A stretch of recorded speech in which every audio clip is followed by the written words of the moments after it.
Isa ang panawagan ng mga nagdadalamhating pamilya ng mga estudyanteng namatay sa pamamaril sa eskwelahan dito sa Tacloban City nitong Lunes.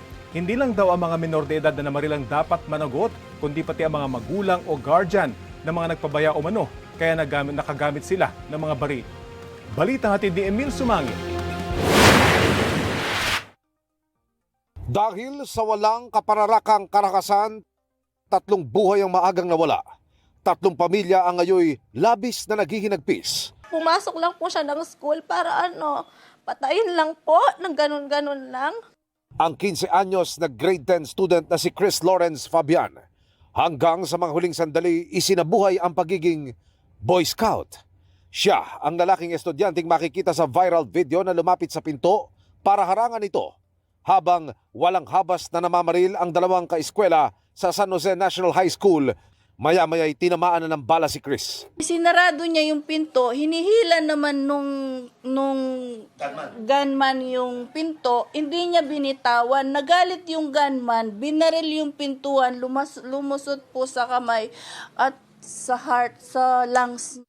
Sa isa pang video, makikita na siyang nakahandusay at duguan. Sabi po nila, hero siya kasi kung hindi daw po niya ginawa yun, marami pang namatay sa mga kaklase niya. Sabi niya, iwanan niyo na ako, iligtas niyo, umalis na kayo, iligtas niyo na yung sarili niyo. Nasaksihan din ng nakababatang kapatid ni Chris ang nangyari. Nasugatan pa siya habang tumatakbo palabas ng eskwelahan. Nung simulang umalingaw yung mga putok ng baril, nasa ka anak?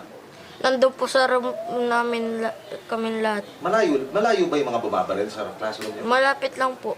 Nasa kabila lang? Opo. Tapos nun, bigla sila pumunta sa Chico. Namaril na sila. Binigyan din ng pamilya Fabian na hindi bully si Chris. Hindi po yun bully. Maraming naman balang ginamit kung bully yun o di sana yung nambully sa kanya, yun na lang yung pininteriya niya. Bakit lahat ng estudyante? Bakit lahat ng estudyante ang pinunteriya? Hindi po siya nambubuli. Mabait po yung apo ko. Ang nais nila, mapanagot pati ang mga magulang ng 2 menor de edad. Hindi lang po yung mga bata ang manugot, pati po ang mga magulang nila. Ganito rin ang gustong mangyari ng pamilya ng nasabing 15 anyos na grade 10 student na si Joyancy Separa. Gusto ko po makulong yung mga guardian, yung mga bata na yun, yung mga may-ari ng baril. Hindi yun mapunta sa mga bata kung hindi galing sa kanila yun. Si Joyancy ang kumuha ng viral video na nagpakita sa mga pangyayari sa loob ng kanilang silid-aralan habang nangyayari ang pamamaril. Gusto ko lang, I'm sorry. Sorry, Yasi. I'm sorry. I'm sorry, Yas. Hindi na siya makapagsalita kung ano nangyari sa kanya. Hindi na siya makapagsumbong sa akin. Wala na. Ang sir, ligtas yung anak ko kasi nandun sa paralan. Doon pala magtatapos yung buhay niya. Puno pa naman ng pangarap si Joyancy na pangalawa sa 3 magkakapatid. Grade 10 siya. Ngayon, sinabi niya sa akin na, Mama, maniguro ako yan na gusto ko nun niya ma-honor.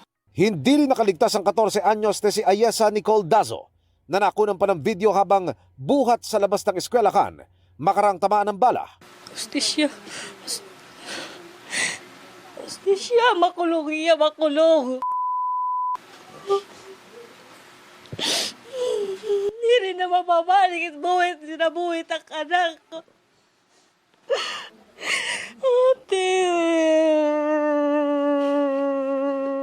It is important that we do a thorough investigation on what the real motive was. Let's not speculate. What about aid for the families victims? Oh, definitely. Definitely. That's being shouldered by the local government and the other agencies. You have to debrief them. You know, you have to work with them muna. Bukod sa 3 nasawi, may 20 ring nasugatan sa walang habas na paumaril. Sa July 1, magkakaroon ng pagdinig ang Senate Committee on Women, Children, Family Relations and Gender Equality kaugnay nito.